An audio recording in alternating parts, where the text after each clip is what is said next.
I think it is less of a matter of being lost, or at least not completely lost, because Chinese is actually what we call it a logographic language. It's not alphabetic, but Chinese does have a phonetic.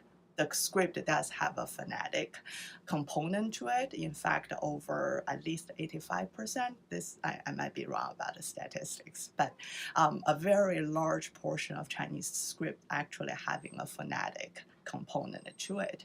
So, and many of them, in fact, even the contemporary pronunciation is derived from a more archaic form of the pronunciation.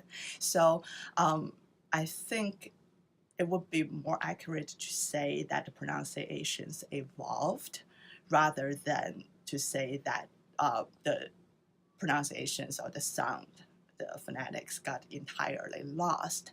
But it's also not wrong to say that, or because it is a fact that we actually do not know the archaic, the most ancient pronunciations of our script now, because the first songbook or the book about pronunciations, that the earliest, I should say, it was composed in 601 CE, so we have a very good body of knowledge of how the what we call Middle Chinese or medieval Chinese pronunciations, and this is also the reason we know like many of the dialects preserved many of the phonetic components of the medieval Chinese.